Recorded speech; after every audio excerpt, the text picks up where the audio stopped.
Hello everyone, thanks for joining us here on Horizon. Well, if you're lucky, you've had one, a teacher that impacted your life. It may have been as simple as showing an interest in you when others hadn't, or as complex as opening doors to new worlds of thought and discovery you never knew existed. Today, we're going to meet some individuals who have dedicated their lives to the education of others, and we begin by heading to the far reaches of western Oklahoma. Here's our Austin Moore.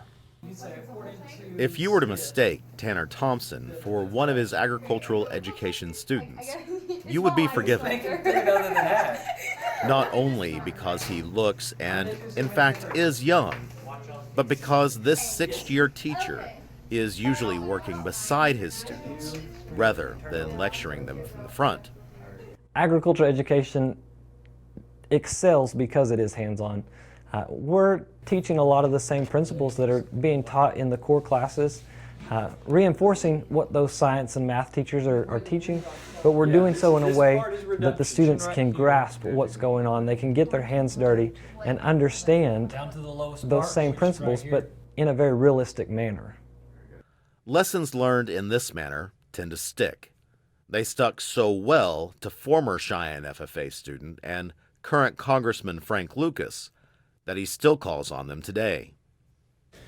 The skills that I had an opportunity to develop in this particular program, yes, there were public speaking. Yes, we spent a lot of time discussing livestock breeds and health issues, and we discussed how you manage your business as a young farmer rancher starting out.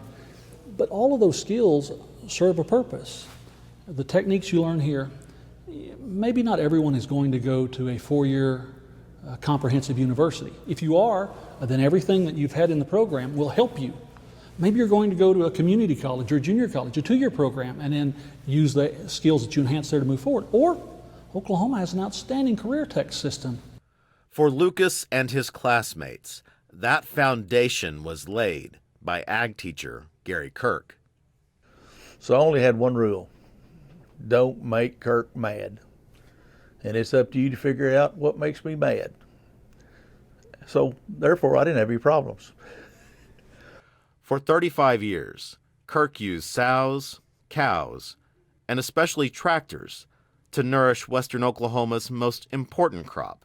I always had kids that loved the mechanics part, so I had that for them to work on. We'd overhaul them, whatever. I had the kids just like to clean. I had the kids want to do the body work. I had kids that want to do the painting, so I had a little something for everybody.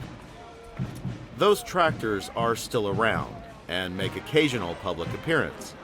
Marvelous machines, but also a testament to the work Kirk and his students did side by side. So one of the things we always hear when we talk to ag teachers is that one-on-one time with students that they use in working on projects is also a really good time to relate life lessons. Can you relate any that you learned from Mr. Kirk?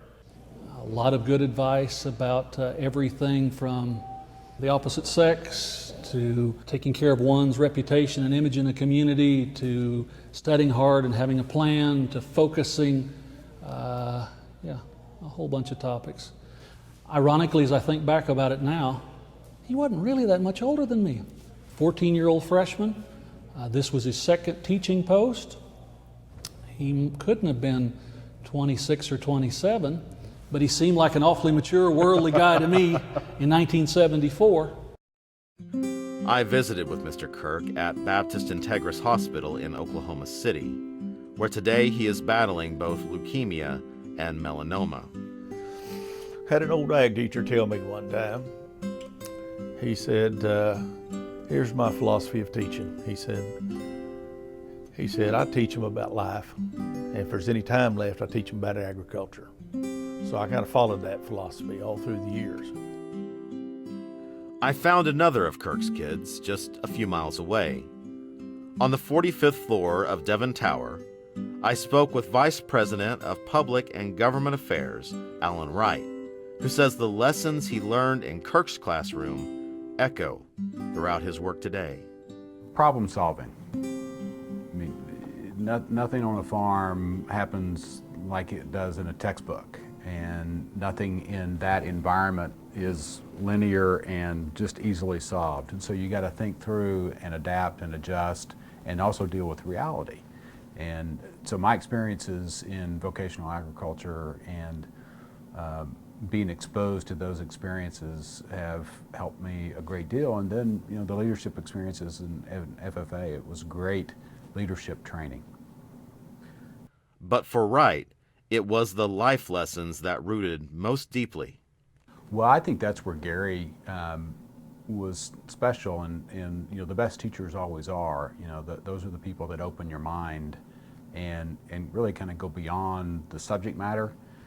You know, we had, as an organization of FFA, we had officers and we had organized meetings, but Gary would spend a lot of time with us teaching us about life.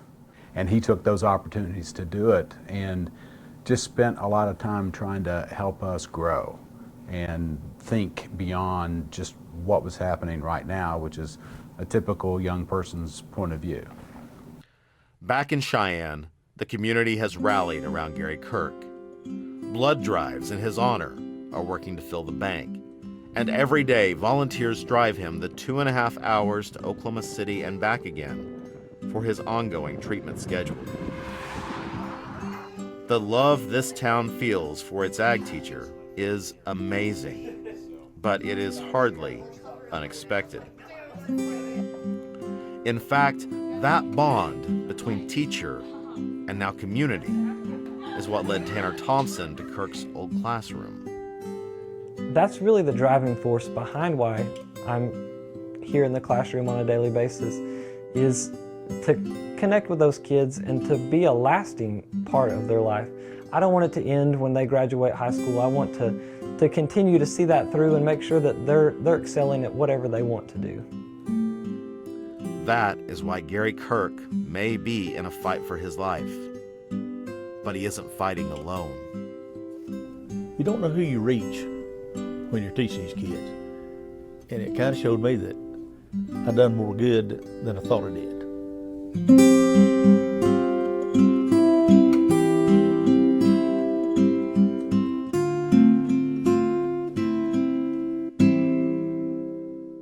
Well, joining me now in studio is our Austin Moore. Well, Lawson, I was struck by watching your piece that many of the lessons Mr. Kirk was teaching, they weren't lessons taught in the classroom, they were lessons taught outside the classroom. Absolutely. Mr. Kirk has never shied away from teaching his students something he thought they needed to know, whether it was in the textbook or not.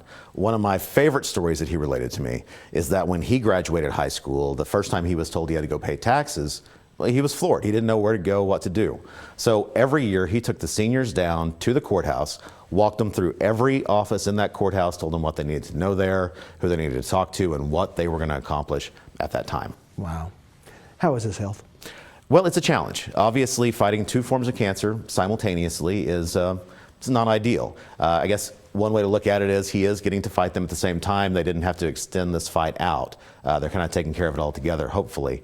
But you know, he's got the right support team behind him. He's got the community all behind him, and hopefully, with the right attitude, it's all going to turn out okay. Yeah, we wish him well in his battles, and I know there are literally generations of people that wish him well in that community. Absolutely. All right, thanks so much, Austin. Now, when we return, I sit down with some young people who know firsthand the impact an ag teacher can have on their life.